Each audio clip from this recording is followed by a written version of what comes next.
Good afternoon. I'd like to welcome everyone to Virginia Transit Association's webinar, Volkswagen Settlement Update, Clean Vehicle Resources, and the Benefits of Clean Fuel Buses. I'm Michael Phillips, Director of Communications and Outreach with the Virginia Transit Association. We are recording this webinar and will be available on our website along with the slides for on-demand viewing. We will save all questions for the Q&A portion of the webinar after all panelists have presented. We, of course, encourage you to send your questions anytime during the presentation. Here's how to do that. Look for the webinar panel on your screen and simply type your question into the question box. And although they will be answered at the end of the webinar, you can submit your question at any time, and we will hold on to them. Remember that the audience is muted, so we'll be unable to hear you during the webinar. Without further ado, today we have two important presentations that will provide you with a great deal of valuable information on clean vehicle funding and resources, the benefits of clean fuel bus applications, and additionally, we'll get an update on the Volkswagen settlement in Virginia. Our panelists today are Alan Harned with Virginia Clean Cities and Angela Conroy with the Virginia Department of Environmental Quality, DEQ. Alan is the Executive Director of Virginia Clean Cities, a member of the U.S. Department of Energy affiliated Clean Cities Coalition program in partnership with JMU and the Virginia Department of Mines, Minerals, and Energy. The coalition works to leverage resources, support alternative fuel initiatives, and pursue opportunities to decrease pollution and reduce dependence on foreign oil. Alan has worked on transportation and energy-related issues in Virginia since 2006. Before joining the VCC staff, Alan served as the Assistant Secretary of Commerce and Trade for the Commonwealth of Virginia, where he assisted in drafting Virginia's initial energy plan and participated in the Virginia Commission on Climate Change and Governor's Energy Policy Advisory Council. Alan was appointed to the State Advisory Board on Air Pollution as well in 2013. He is a graduate of Ohio Wesleyan University and has his master's degree in public administration from JMU. With that, it's with great pleasure that I now turn the webinar over to our first presenter. Take it away, Alan. Excellent, and thank you, Michael. It is great to be here, and also thank you, Lisa. Thank you guys for thinking of us and for pulling together a crew on this important subject. It's actually really exciting also to have all of you listening in on this call, and that you guys are archiving this for the future. I'm going to be moving through a couple slides, and on this next slide, I'm just going to comment about why some of these clean fuel vehicle technologies are helpful for the Commonwealth. And one main item is sort of health and the environment, which would be the pollution that comes out of the tailpipe of the vehicles is actually problematic for us in our urban environments. And so an example would be carbon monoxide causes cardiovascular disease and damage to the nervous system. And the majority of that, like even in cities, 90% of that is emitted by vehicles. Nitrogen oxides, and that's 55% is coming from vehicles that can cause respiratory damage. Particulate matter, which can aggravate asthma, emphysema, and bronchitis, and heart disease, lung disease, water pollution, etc. It's coming directly from vehicles, and there have been times where Richmond was the asthma capital of the world, and so some of this stuff is actually pretty important to transit applications and to Virginians. Ozone, which is smog, reduced lung function, is also some challenges associated with greenhouse gases. And the majority, the largest greenhouse gas, if you just sort of click one more time, is CO2. It's carbon dioxide.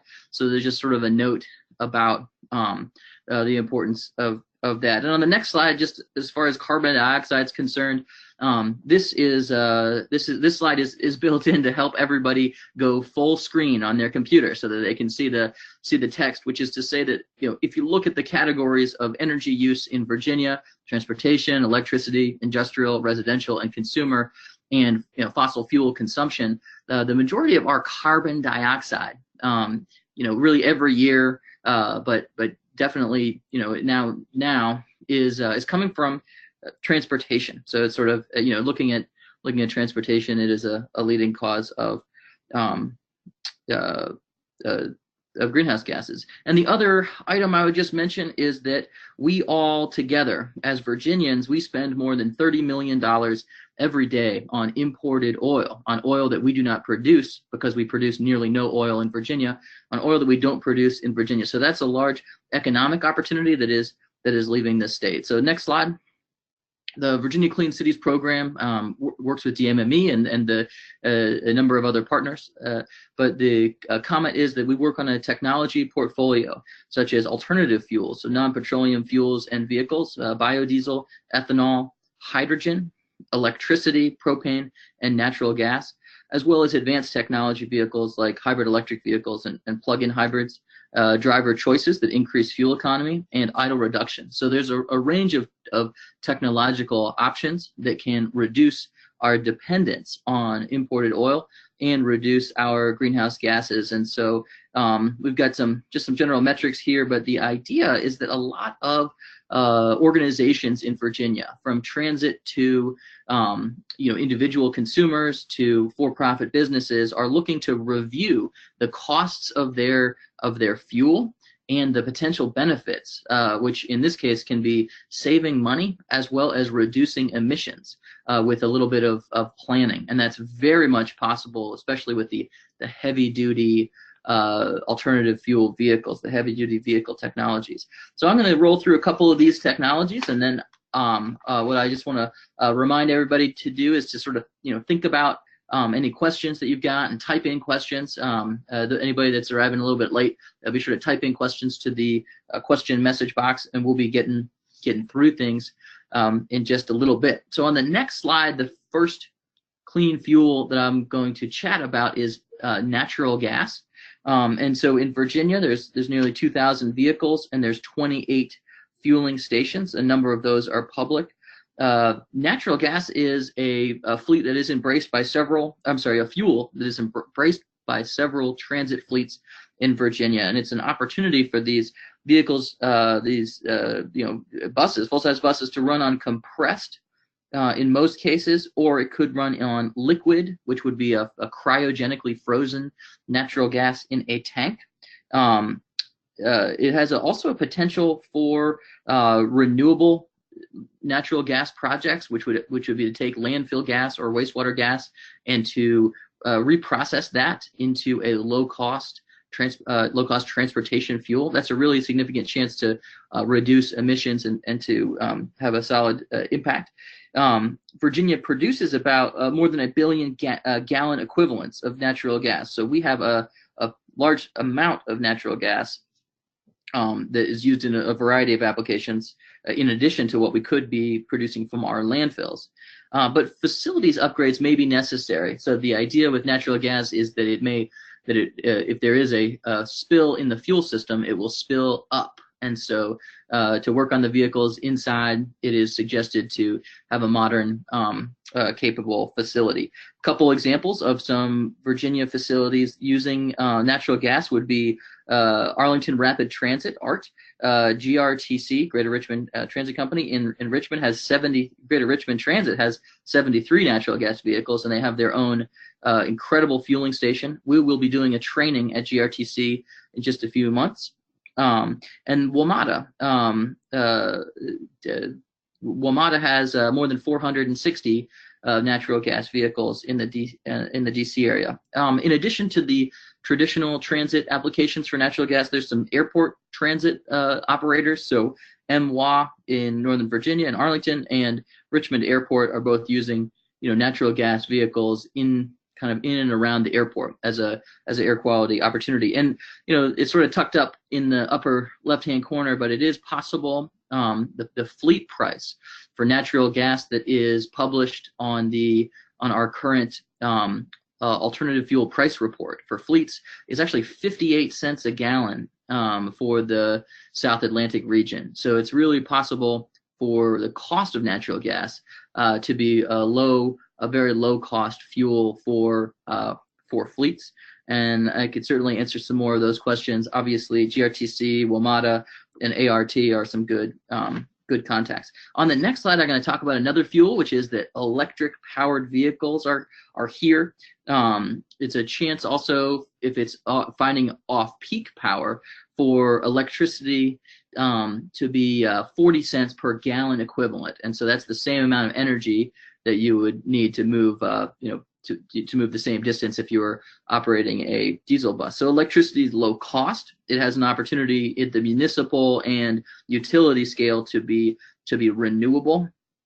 And there's some general examples of folks moving towards electric powered buses. This is sort of a newer technology. So examples would be that Lextran, and we've got a video about this on our on the alternative fuel data center website, but Lextran in Kentucky is operating CNG, but they actually, in January 2017, they added 5 electric vehicles, zero emission electric buses to their fleet. And so that gives them an opportunity to test out the technology. What is interesting about electric buses also is that they can be refueled along the route. So there can be overhead route charging, or there can be depot style charging. And one strategy that would be important when reviewing electric buses is to just to plan it out to avoid demand fees. So you can actually get low cost off-peak electricity in Virginia. There should be a way to collaborate with your own base rate. And I was looking with a transit district that was paying on their off-peak rate, they're paying 3 cents per kilowatt hour for electricity. So that would be close to 30 or 40 cents per diesel gallon equivalent. It was very exciting, but they just would need to plan that out. And so some of these things take years to plan. With electric vehicles, there is zero tailpipe emissions, but it's worth noting that there is some upstream electricity generation. And so we track that. And so we are also looking at the state average for electricity generation. And so I just have a little note here. And here's another reminder to go full screen. It says it's talking about natural gas, which is about 50% there in red, coal, which is about less than 12% in blue, and nuclear, which is 32% in green. And there's a lot of wasted nuclear at night, and there's some opportunities, obviously, for expanded renewables. But with our current grid, electric vehicles are much cleaner than gasoline, and certainly cleaner than diesel, and they will be increasing in their cleanliness. So as the grid gets cleaner, and as we use lower emission off-peak electricity, which is the lower cost electricity, we got a real significant opportunity to have some emissions impacts and positive emissions impacts regionally. There's a pilot with WMATA trying out some electric buses. They're still in the early stage.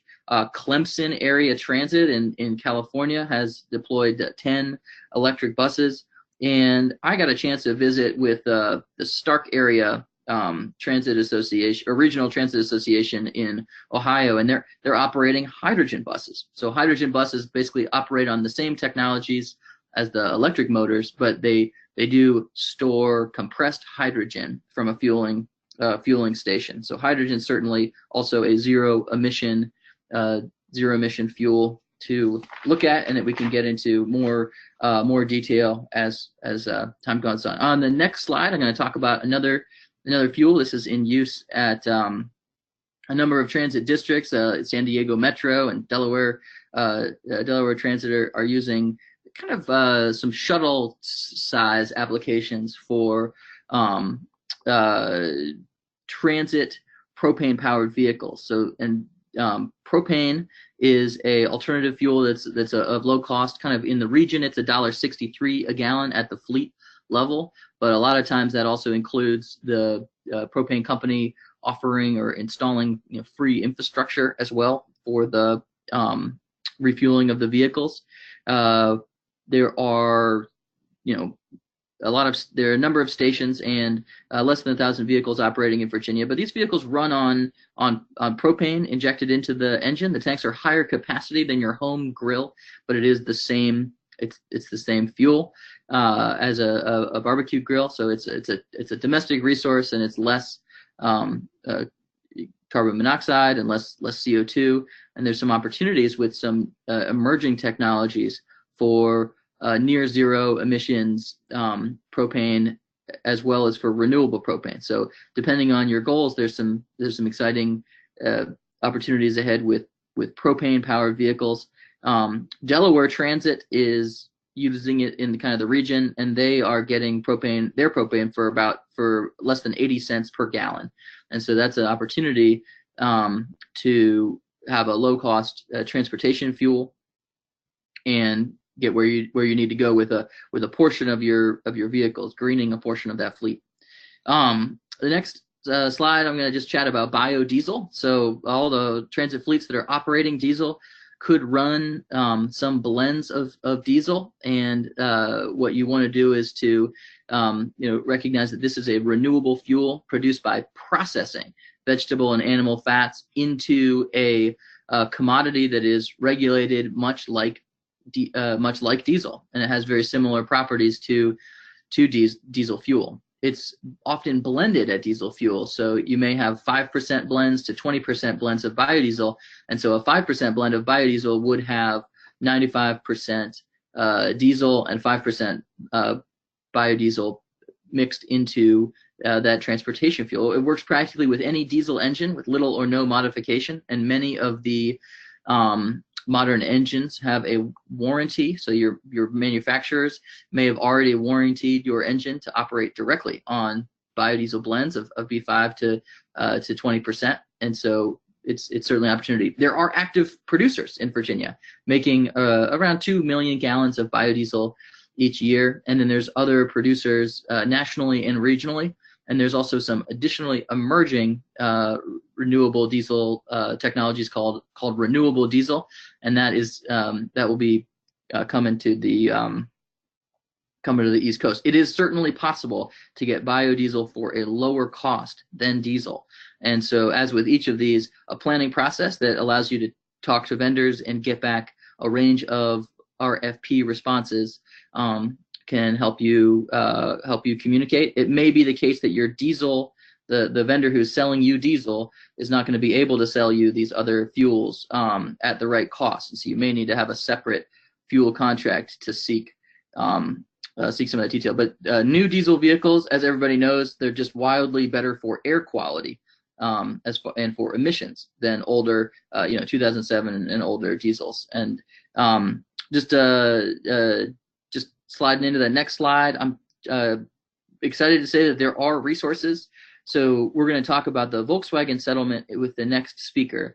But I just wanted to chat about a few other resources, which would be that the Federal Transit Administration has a low and no emission, low-no program, where they are spending 50, and this last year they spent 55 million, so they actually increased it this year, spending $50 million for zero emission bus pilot projects. So it's a chance for 85% federal, including some funds for infrastructure, to pay for pilot bus projects like what's, the kind of example would be what is underway with WMATA, or what happens, with SARTA or Clemson. And so these are buses that are primarily the electric buses and the hydrogen powered buses, and so the 85% federal would also include funding for infrastructure. CMAQ, which would be congestion mitigation and air quality funds, those are available regionally, and Virginia has around $100 million annually coming in to Northern Virginia, Richmond, and Hampton Roads regions. 80% of that funds are federal, but it does require to sort of move them between federal Department of Transportation and over into the Federal Transit Agency.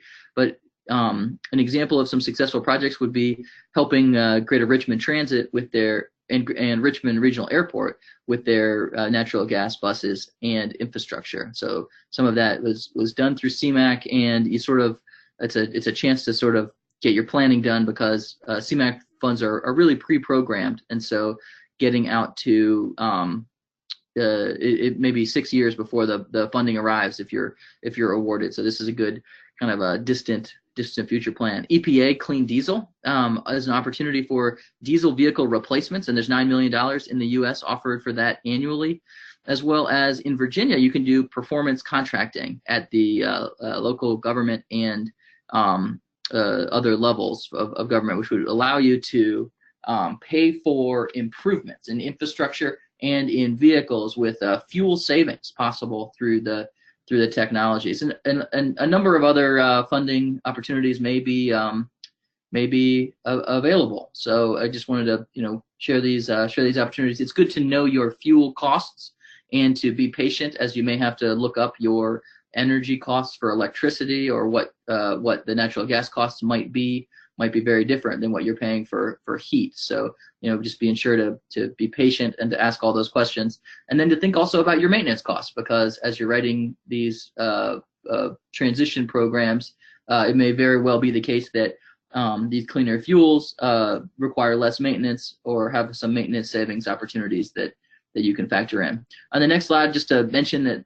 there is a number of web resources available. The Department of Energy Clean Cities program is a federal website that sort of publishes a number of different tools. The Alternative Fuel Data Center is where the case studies for other transit associations and other fleets that are transitioning to these technologies are located. Fueleconomy.gov is really more of a consumer tool, but of course Virginia Clean Cities is also a website that's available for anybody who is interested in connecting with me. And so the next slide is just the final slide, and I've got these web pages posted: Virginia Clean Cities, Department of Energy Clean Cities, etc., as well as my contact information, which if you want to grab a hold of me, you can take a screenshot of this, or contact me at a later time. And so I just want to say again, Lisa and Michael, thank you so much for having me, and I really appreciate everybody's interest in this subject.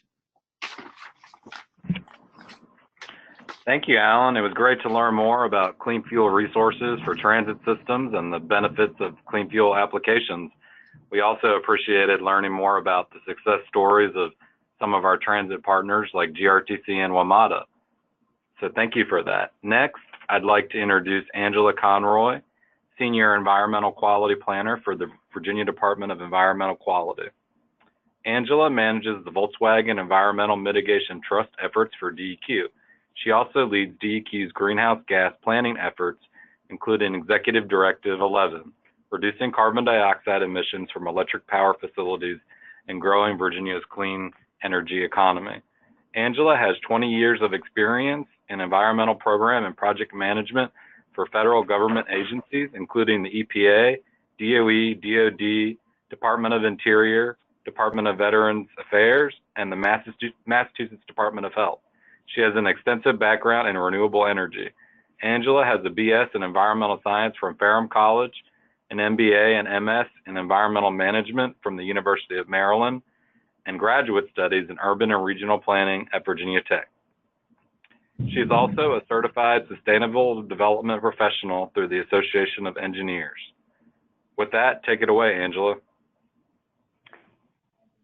Yes, so thank you, Michael, and thank you, Lisa, and to all the other staff at the Virginia Transit Association that put this webinar together and invited DEQ to provide an update on the Volkswagen settlement to your membership and others. We really appreciate the opportunity to provide an update and share information, so thank you. So let's get started. I would assume that folks at this point have some background on the settlement, and so I just kind of dive right into Virginia, speaking specifically about the activities to date, those that are relative to Virginia.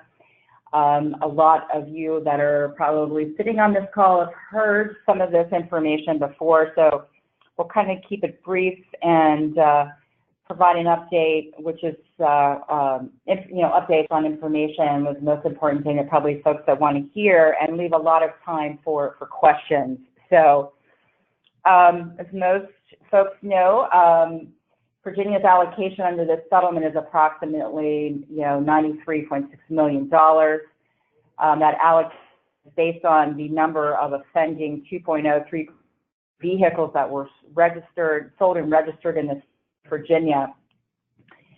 The beneficiary trust agreement was approved in October of 2017, Virginia was approved as a beneficiary of that trust. In January of 2018, the Department of Environmental Quality was designated as the lead agency under the trust, and are going to be administering those funds through a state's mitigation plan. There are 10 eligible categories of mitigation actions that the trust funds can be spent on. Next slide, please. So those 10 options are delineated here. You guys can see that they, weigh heavily on medium to heavy duty vehicle repowers and replacements. Then we get into kind of the marine space where we're doing repowers for ferries and tugs. And then we really get into kind of the electrification of port equipment, airport ground support equipment, and then we're doing some shore power electrification.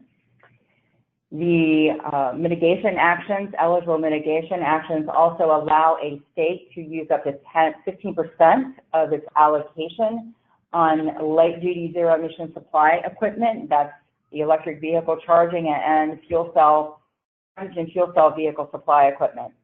The 10th option is really the state DERA option, and this option that the Corps put in here to give states the flexibility to go outside of these 9 parameters here, with the exception of the light duty, which the state DERA does not allow funding light duty vehicle charging stations. So it gives states some flexibility, right? So if you want to go outside of kind of the heavy duty vehicle and marine, you can get into other areas of agriculture, mining, or construction, but also within these eligible categories, the options differ in terms of what's eligible between the states and what's eligible under the mitigation trust. Just a important note that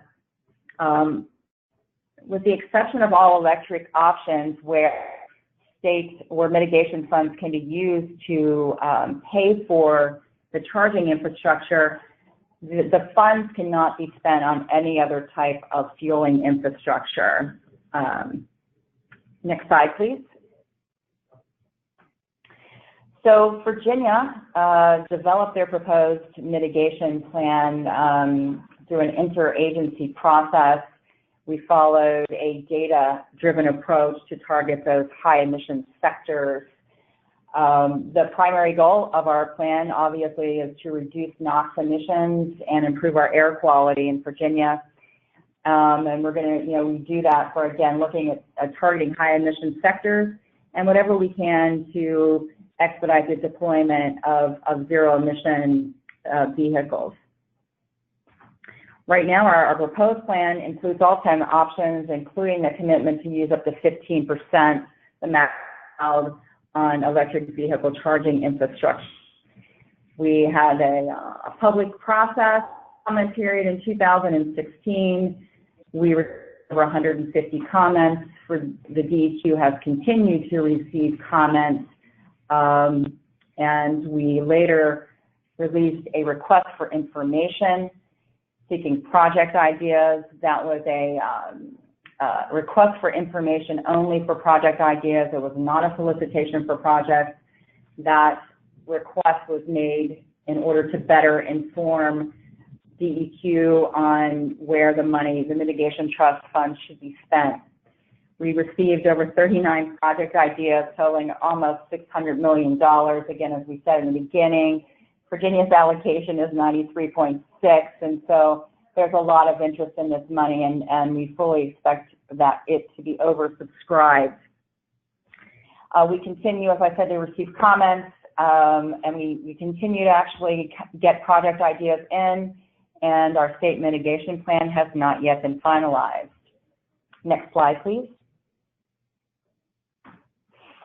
So Virginia committed very early on to using the 15% fund light-duty electric vehicle charging stations, and in that fact, we put out an RFP seeking qualified entities to establish a statewide charging network in 2017.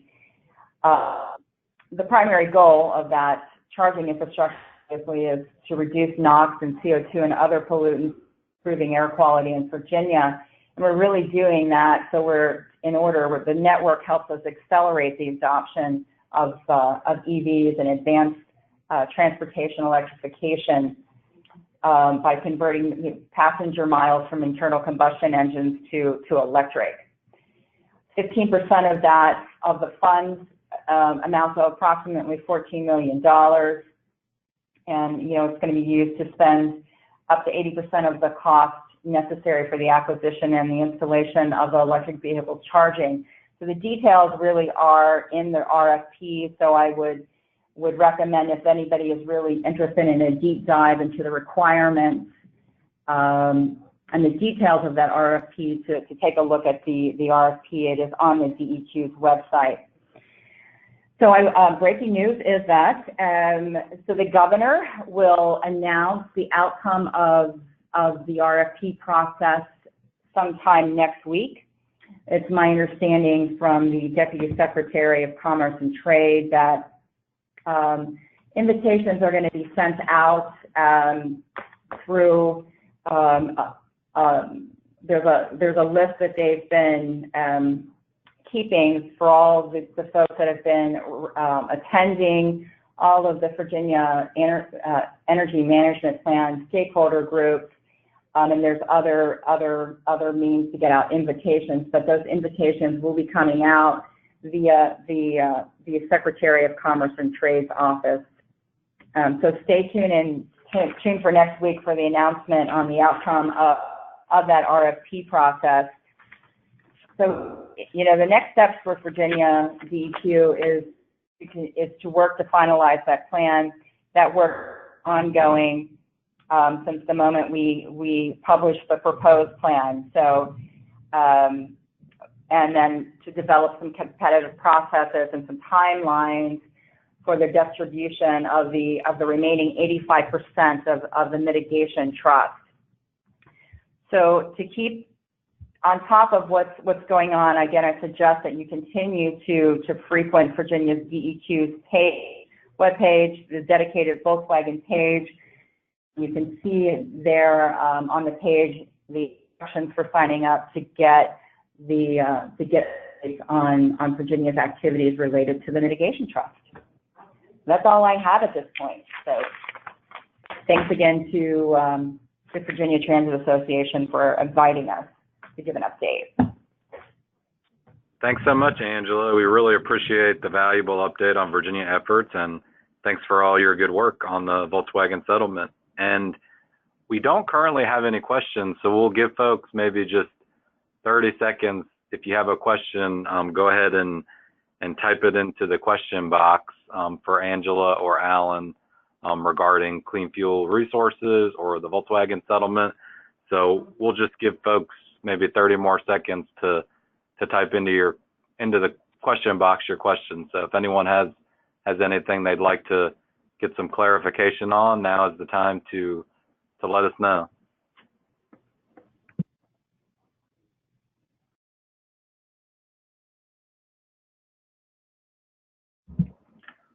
While folks are thinking of questions, if there are any, we'll go ahead and maybe ask one. Angela, could you maybe talk a little more about how Virginia stacks up compared to some of the efforts in other states across the country? Sure. Yeah. Thanks. That's a great question. So Virginia was actually the first state to develop and put out a proposed mitigation plan, and the first state to actually go out with a competitive RFP for the electric vehicle charging portion of the settlement agreement.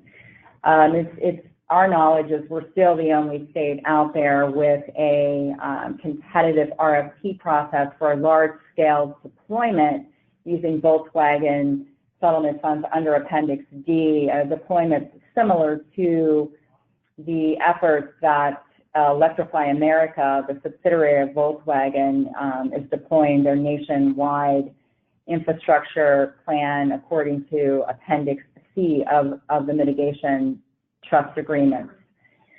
So, you know, a lot of states are catching up. Several states, probably around approximately 10 states, have submitted final mitigation plans to the trustee. There are a handful of states that have actually submitted funding requests to the trustee. Nevada is one of those states that have requested funds from the trustee for, I believe, a school bus replacement project. So still there's very few states that have actually requested funds or gone out for applications or some other process for funding. So there's still probably about 5 states. You know, Ohio is out there with a competitive process for several parts of categories of the eligible mitigation actions. But so we're still, you know, folks are catching up, but Virginia is still keeping pace and really leading in the space. Great, thanks, Angela. We've actually had a couple of questions come in, so we'll go ahead and read those off to you. First question for you, Angela. Are there any new updates to methodology of the remaining 85% of the funds? There was an RFI for project proposal some time ago. Is there any update to that effort? Sure. So, you know, so the RFI was a request for project ideas with the understanding that submitting a project idea, again, was not a solicitation for projects, but it was done to inform the Commonwealth on the types of projects that he may submit later under a competitive process. So that information is used to inform the decisions forward. So there was never an intent to actually award projects based on an RFI. In terms of the methodology for selecting projects, that's exactly what we're in the middle of doing.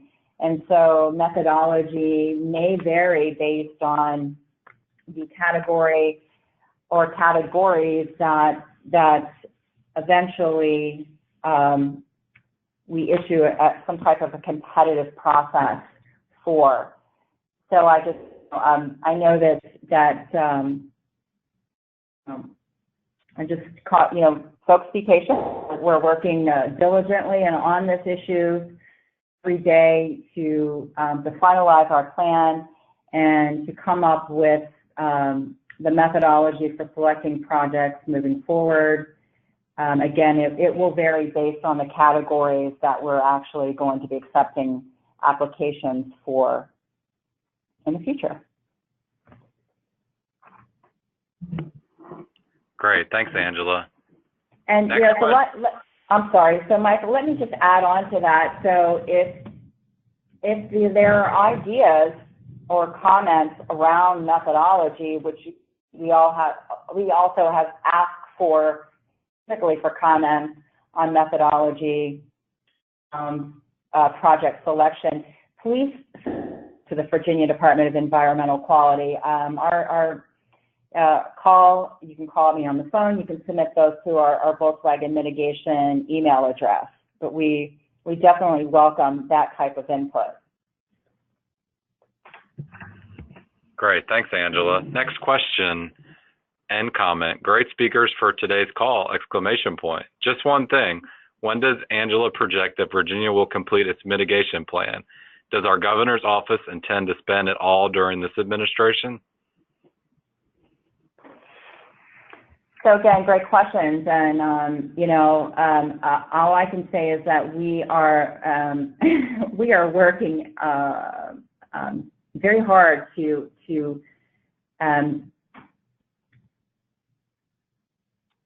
to develop our final mitigation plan. We have briefed the new administration several months ago. We continue to brief the administration and our Secretary of Natural Resources. They've been informed of all of the comments received from the public, all of the information that we were able to, the knowledge gained through the RFI process. So I would say that within the next 60 days, we will have a final mitigation plan out there. So yeah, 60 days. Great, thanks. So right. So in terms of whether or not all the funding under the mitigation be obligated under this administration, I can't answer that. I don't know at this time. Okay, thank you. Now we have a question for Alan. How can local governments access the CMAQ money? That's a great question. And so the CMAQ funding is actually already, for the most part, delivered to local government planning commissions. So in the Hampton Roads, it's the Hampton Roads Transportation, like the TPO, Transportation Planning Organization. In the Richmond area, it's the Richmond Regional Planning Commission, the PDC, and in Northern Virginia, it's a similar situation in Northern Virginia. These organizations, and I also would be happy to talk one-on-one with anybody to deliver to them kind of the dates and times for the applications, which are oftentimes like now. Hampton Roads actually had their applications due on the 31st for their CMAQ funding, which in this case was about $15 million. And so the bottom line is it's a local submission process, and it's an attempt to line it up with local emissions opportunities. And there is one other set of CMAQ funding that's not as easily accessible to transit, because it's run through the State Department of Mines, Minerals, and Energy, and it's a small dollar grant. It's essentially a $10,000 maximum per vehicle grant, which is not going to be as much as folks might desire for a for a $500,000 electric transit bus, for example. But that program could be adjusted. It is at the state level at DMME, which is run through a sort of a simpler process. So that is specifically for local governments and for state government entities. And so to run through that program, you would contact the Virginia Department of Mines, Minerals, and Energy. There's a little bit of a waiting list on that as we resolve an administrative requirement. But the programs are both operational. Alternative fuel vehicles are encouraged, as long as and with the emphasis that it's the American-made vehicles is the goal with a lot of the federal funds, as all transit districts know. So that's kind of an answer for that. And the short answer is that I'd be happy to answer. I'm happy to talk to anybody if they emailed me. I could get them details. Great, thanks, Alan. Another question for Angela. Is it likely that these Volkswagen monies will only be spent in air quality compromised areas, or will Virginia decide to spend the money all around the state? Yeah, so that is a policy decision that's actually under discussion. So at this point, I can't say one way or the other. We alluded to some priority funding parameters in the proposed mitigation plan that talked about, obviously, we have only one non-attainment ozone area in the state, and that's the Northern Virginia area. We have some other maintenance areas. ozone maintenance areas, Richmond and the Fredericksburg area, and some other areas. So, you know, no final decision made whether or not those will be primarily used in geographical locations or geographic locations will not be a major player in how projects are selected. So again, if you have a preference or comments on that, we welcome those comments and please submit them to the DEQ. Great. Thank you, Angela. Well, that's about all the questions we have time for. So thanks again.